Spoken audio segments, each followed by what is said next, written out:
this is something that just keeps coming out with vein blood. It's venous, but it's a solid quarter inch.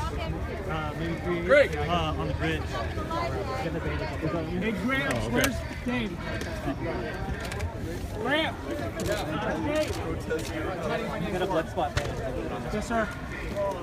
That's bad. It's almost stopped. It's almost stopped. Let him get it clocked, Johnny. You don't worry about anything. I'm worried about danger. Get Tiny waiting for him. You don't worry about anything but yourself one? You got right another now, one? dude. Just worry about your nose. Tiny will find it. Oh shit, dude. Good call. What the hell happened? Here. Alright. You're almost done. I like your jacket. You guys are the real heroes here, man. You've got a lot of it in your gear. Can I get a rag of water, please? Hey, give me a rag with water. Let them get that clock. I got water. There's water. This cat might be. Am I assuming it might be? Let me get Hey, Green.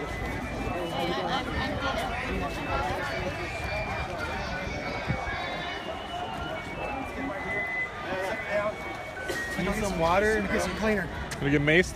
180. Were you guys on the other side? I was over there and some kind of tear gas thing went off. The cops did it? No, it was pure pepper spray. It was the cops or who? Some girl jumped on my oh neck. shit. Right. She got all, and I think like she got in my mouth. After things started blowing up, he hung around and got hit with Oh my. No, but there was like a tear gas. I wasn't near it. Yeah. Some hit me in the face earlier. I just laid it out.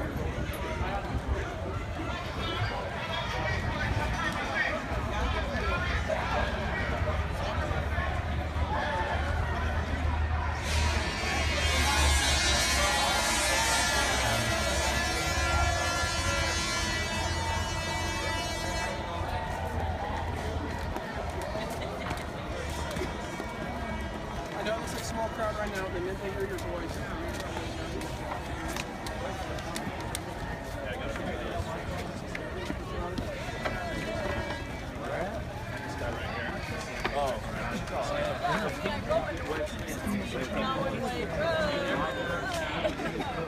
Sir, could you please step off the grass? Are you pressed? No. Okay. Just a trunk bag. Thanks. Look at that. Someone, homie, I used to have a lot of friends on this. My honor, dog. Thank you, brother. Oh, man.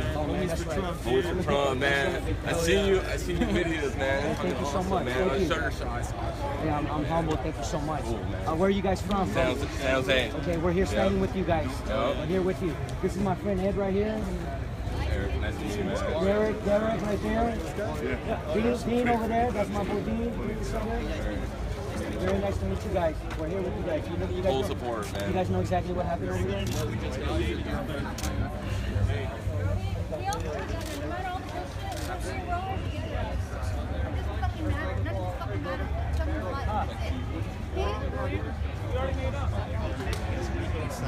the media.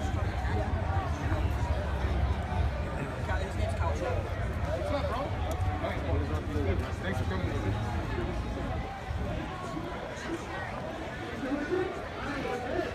Patriots! Maria, come over here! Let's get a crowd over here! No? Too busy being over there? Antifa is boring! They're just a bunch of hairy liberals in masks. They're cowards! Yeah, come over here. Alright, I might just start. You know, I wrote a normal speech and now there's like a fight going on there and I'm like, oh, might not be as exciting as the punching, but I'll do my best.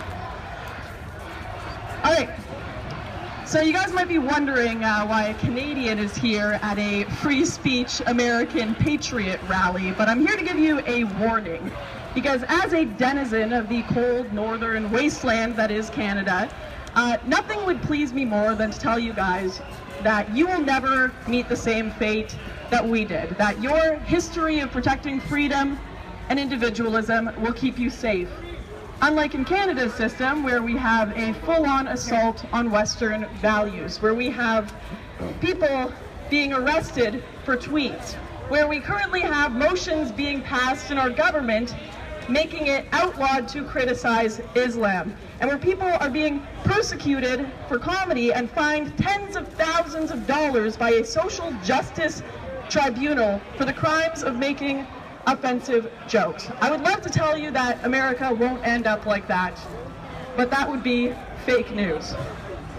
The notion that you are safe from having your freedoms and your culture stripped from you by left-wing malcontents, rather like the notion that you are safe from having your lives stripped from you by Syrian refugees, is fake news. Americans may feel placated by the idea of their Constitution keeping them safeguarded from the same malignant leftist force that have infested Canada. But the reality is that the global ambitions of the enemies of freedom have existed for half a century. And because this is the one country that has stood up to them more than anyone, they're going to come for you harder than ever. And make no mistake, the assault is working more than you realize. As a certain highly triggering problematic writer here from the Bay Area said, Cthulhu swims slowly, but he always swims leftward. Now, some people might look at the masked Antifa out here and think it's silly to put their ideology in the same boat as a reality-destroying elder god as Cthulhu, but these people are not the malignant Cthulhu cultists that I'm talking about. They can't even be said to be his cultists because they're simply the barnacle clinging to Cthulhu's side. Except barnacles aren't that noisy or ugly as Antifa. The real cultists that I'm talking about are the faceless bureaucrats, the ivory tower tenor intellectuals, the globalist neocons, the leftist mouthpieces, better known as the media, which might be here today. Thank you. And all the other neo-Marxists that have convinced people and the public that totalitarianism is dead. But it's simply gone by another name. It's simply gone by social justice, by feminism, by democratic socialism, or even compassionate conservatism. These are all cheap dollar store masks for totalitarianism, or some may even call it communism. Yes, contrary to what most of the nation believes now, communism is alive and well in America. With insidious incrementalism, it has spread through the very foundations of our society, and it is festering in our institutions. And it is transforming our world to their world slowly. And we haven't even noticed how much this nation has changed because we are looking from the inside out. And many of the patriots out here today may be well aware of this reality, but the mainstream media will probably paint me as a paranoid McCarthyite, and they'll paint you as Nazis and as bigots, and they'll downplay the militant, violent leftist force out here today, known as Antifa. And you know what? Politicians in the 70s used to predict that this is what our country would come to. They used to predict that this communist totalitarian influence would come in waves at some point. But what they probably did not foresee was that the totalitarians today would go from looking like Hugo Boss, magazine spreads from hell, to looking like deformed offspring of Hot Topic and Tumblr. But seriously, the more important question about our Antifa friends here is how we got to a point where these people can appear in public as radical supporters of an ideology, communism, that has ensured the deaths of over 100 million people. More deaths than any other political ideology in history.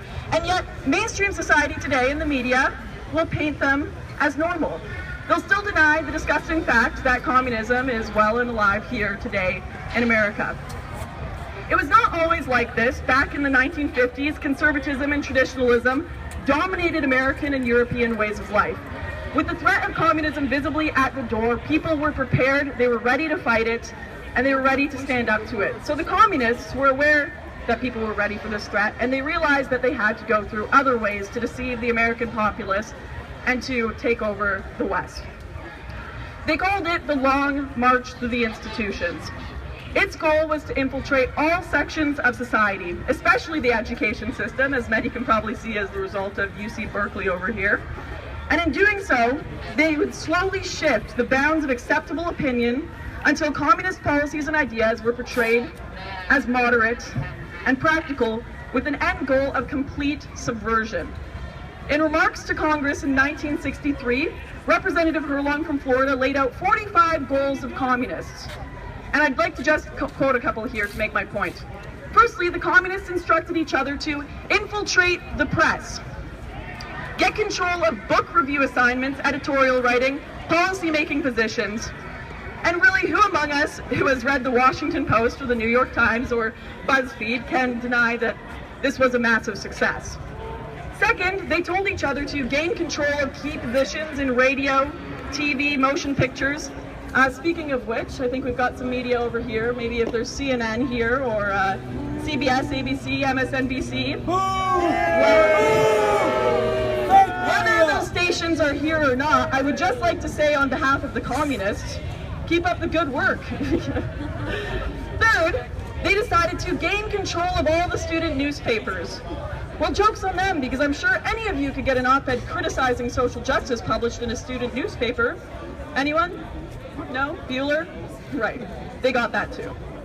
Fourth, they said to continue discrediting American culture by degrading all forms of artistic expression.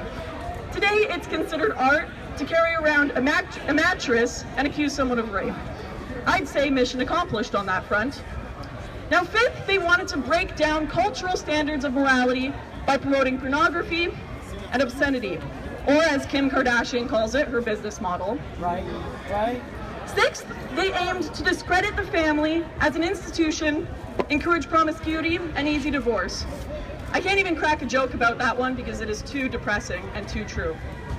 Seriously though, even the most establishment liberals in media will admit that they have succeeded in these tasks and they have infested these institutions. And even if you agree with some of the changes that have been wrought in American society since the early 60s, I think it is obvious that those changes were likely pushed by people who meant to do you more harm than good. And the fact that they have succeeded should scare the hell out of you. President Trump himself has repeatedly brushed up against the rule of subversives, as evidenced by the fact that the entire system is still stacked up against him.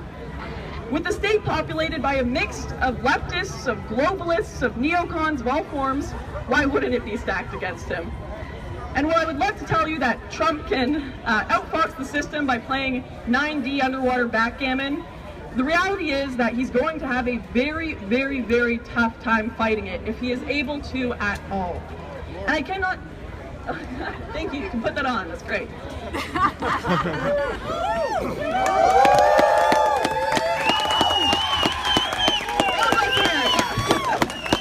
And God save Canada. I cannot stress enough, winning these elections is necessary to defeat these people, but it is not all sufficient. With the institutions taken over, the left never has to win a single election ever again to get their agenda onto us. We won a very, very, very big, important battle with Trump, but we have not won the war yet. But fear not, I come not to bury the West, but to praise it, however dark the world we live in.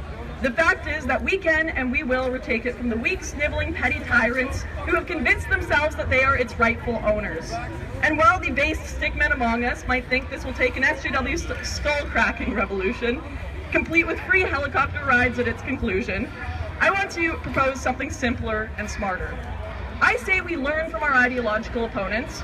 Instead of resting on the laurels that we've now got one guy in office for 4 years, we need to realize that Trump is only our foot in the door. If we are to succeed at undoing the poisonous system the left has foisted on us, we must become like them, subversive, cunning, and coordinated like never before. If we want to move beyond rallies to lasting institutional change, we must ask ourselves, who is in charge of the police to keep us safe from these violent protesters? Who is in control of the media reporting on this? Who even signed off on the paperwork that allowed us to have this rally in the first place? Politicians come and go as administrations do, but civil servants, tenured professors, and workforce behind the scenes of our infiltrated government stay from administration to administration. And once we've identified where the real power is and the influence lies, we can dispatch freedom-fighting agents to worm their way in, play the rules as necessary, and then, once they have the power, reclaim control, reverse the decades of damage caused, and gradually roll back restrictive regulations and poisonous social norms. I applaud you all for being a part of the first chapter in retaking the West. Yeah!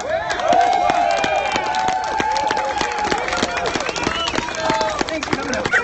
And I am in no doubt that we have not seen our hardest days yet. And though the path ahead will be slow and arduous, We are well on our way to ensuring a future where ourselves and the future of the West and our children can speak freely, think freely, and live freely once again. Thank you for coming out, guys. Everyone stay strong and don't give in to them. They gotta sucker punch people. This is America. We don't stand for that shit. That's right. That's right. Little smile out. Come on, Canadian smile. Ciao. Thanks for coming out, guys. Thank you.